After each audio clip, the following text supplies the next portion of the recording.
Welcome to CSC group guys 2013 का part 1 यहाँ पर देखेंगे हम लोग UPSC CSC mains electrical engineering control system के क्वेश्चंस, ठीक है, जो 2013 में पूछे गए थे।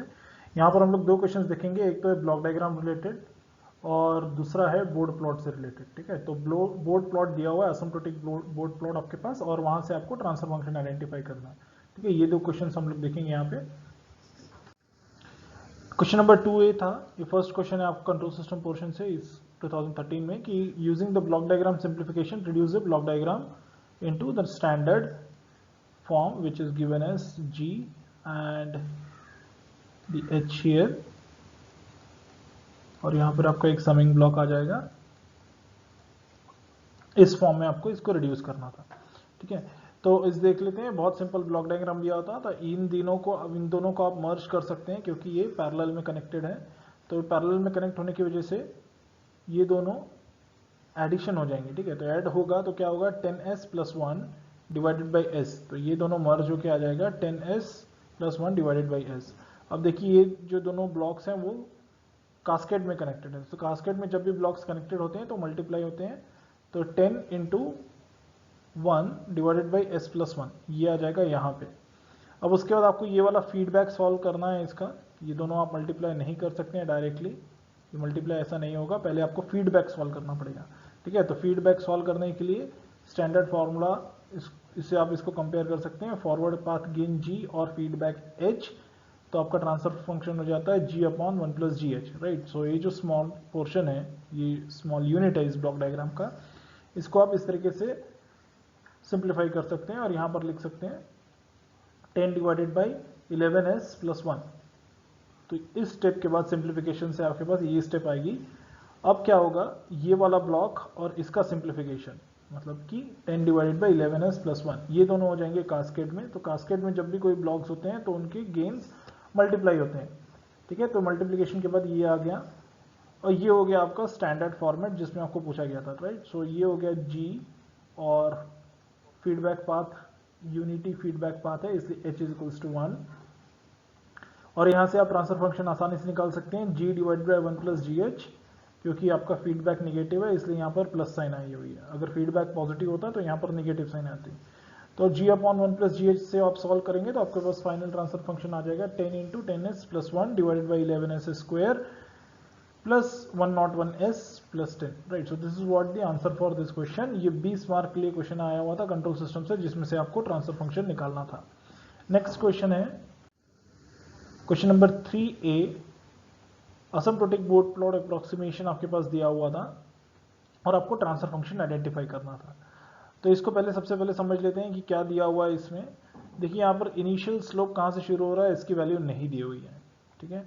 उसके बाद आपके पास एक किसी फ्रीक्वेंसी पे इसका गेन का वैल्यू दिया हुआ है विच इज, और मैग्नीट्यूड की वैल्यू दी हुई है which is -20 dB for omega = 1। अब यहाँ से आपके पास स्लोप चेंज हुआ और 0 dB पर ऑक्टेव हो गया, ठीक है। इस केस में आपको ये भी समझना है कि आपके पास कंफ्यूज करने के लिए dB पर डिकेड में ना देके dB पर ऑक्टेव में इसके गेन दिए हुए हैं, ठीक है, स्लोप दिया हुआ है बेसिकली। और 10 पे ओमेगा = 10 पे स्लोप है -6 dB पर ऑक्टेव, ओमेगा 50 पे इसका स्लोप चेंज हो जाएगा -12 dB पर ऑक्टेव, और ओमेगा = 100 पे इसका स्लोप चेंज हो जाएगा -6 dB पर ऑक्टेव पे। तो यहाँ पर मैंने लिखा हुआ है कि -6 dB पर ऑक्टेव इज बेसिकली -20 dB पर डिकेड। इनिशियल स्लोप -6 dB पर ऑक्टेव या फिर -20 dB पर डिकेड से शुरू है, इसका मतलब टाइप 1 सिस्टम है। टाइप 1 सिस्टम मतलब जो फर्स्ट टर्म आएगी वो 1 डिवाइडेड बाई s होगी, ठीक है। इसको कहते हैं type 1 system, that there exist a pole at origin. अगर यहाँ पर s⁻² होता या फिर ये -6 dB पर 12 dB पर ऑक्टेव होता तो ये हो जाएगा टाइप 2 सिस्टम, पर इस केस में ऐसा कुछ नहीं है, ये टाइप 1 सिस्टम है, इसलिए 1/s होगा, ठीक है। उसके बाद डिफरेंट कॉर्नर फ्रीक्वेंसीज आपकी कौन कौन सी है, एक तो है 2, उसके बाद है 10, 50 और 100। तो ये बेसिकली 4 कॉर्नर फ्रीक्वेंसीज है। अब यहाँ पर स्लोप चेंज हो रहा है हर कॉर्नर फ्रीक्वेंसी पे, और कैसे चेंज हो रहा है उसका इम्प्लीकेशन क्या है यहाँ पर देखते हैं। इनिशियल स्लोप है -6 dB पर डिकेड, इसका मतलब फर्स्ट टर्म हो जाएगी 1/s।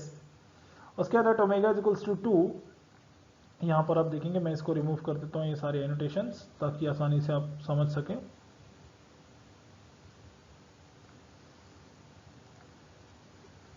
Eight omega is equals to 2 slope हो जा रहा है आपका 0 dB पर ऑक्टेव। तो पहले -6 dB पर ऑक्टेव था, उसके बाद 0 dB पर ऑक्टेव हो गया। इसका मतलब क्या हुआ कि एक जीरो की टर्म, इसका मतलब एक न्यूमरेटर टर्म, जीरो की टर्म आपकी ट्रांसफर फंक्शन में आएगी विच इज s+2। उसके बाद क्या हो रहा है, ओमेगा इज इक्वल्स टू 10 पे स्लोप फिर से चेंज हो गया, -6 dB पर ऑक्टेव पे आ गया। इसकी वजह से क्या होगा, एक पोल इंट्रोड्यूस होगा और वो टर्म रहेगी 1 डिवाइडेड बाई s+10। फिर से देखते हैं, at omega is equals to 50 slope -12 dB पर ऑक्टेव हो गया। इसका मतलब एक पोल फिर से आया और वो टर्म हो जाएगी 1 डिवाइडेड बाई s+50।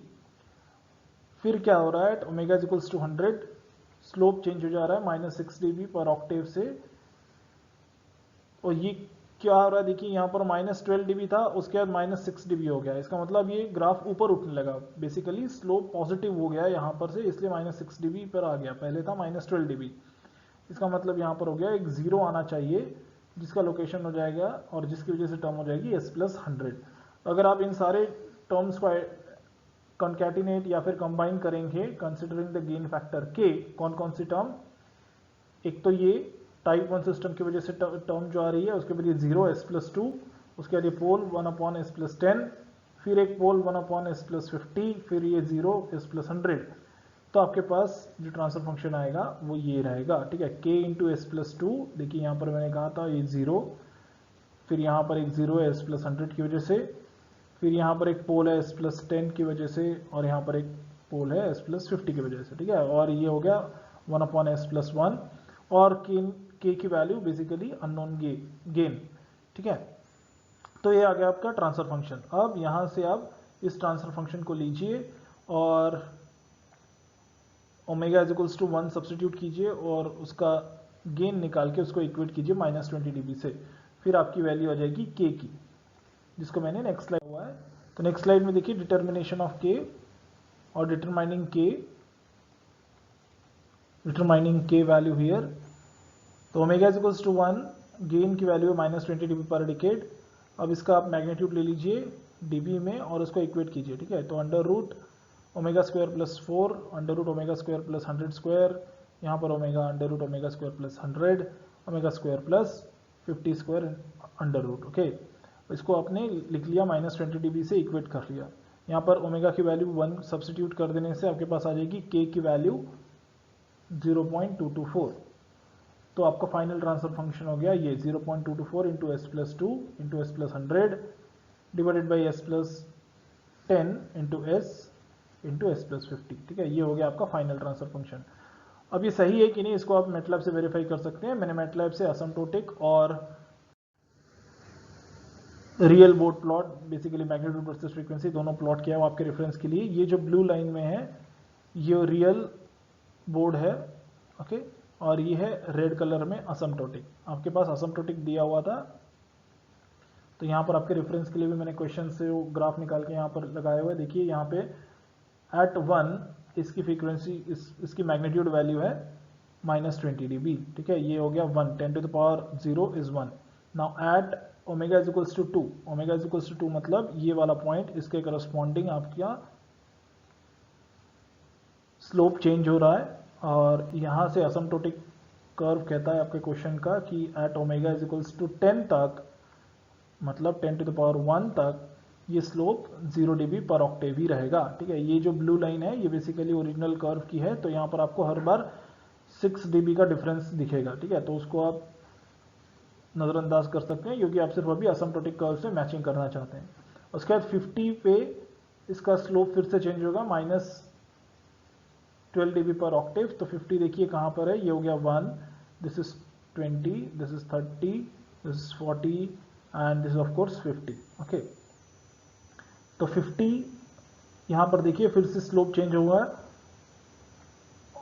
वो गया टिल 100 तक, और 100 से आपका स्लोप फिर से चेंज हो गया, मतलब लाइन ऊपर उठेगी, स्लोप ऊपर जाएगा, पॉजिटिव हो रहा है थोड़ा सा कंपेयर टू प्रीवियस स्लोप, तो ये इसके पैरेलल आ जाएगा, ठीक है। और यहाँ से फिर स्लोप चेंज हुआ, ओमेगा इज इक्वल्स टू 100 से -6 dB पर ऑक्टेव का। तो आप फॉर्मली ये कह सकते हैं कि जो भी ट्रांसफर फंक्शन आपने अभी पुराने स्लाइड में निकाला वो कि पूरा करेक्ट था और मैटलैब से भी आपने रिजल्ट को वेरीफाई कर लिया। दैट्स इट गाइस, 2013 की ये 2 क्वेश्चन अभी हमने देखे। नेक्स्ट स्लाइड में हम लोग 2 और क्वेश्चन देखेंगे।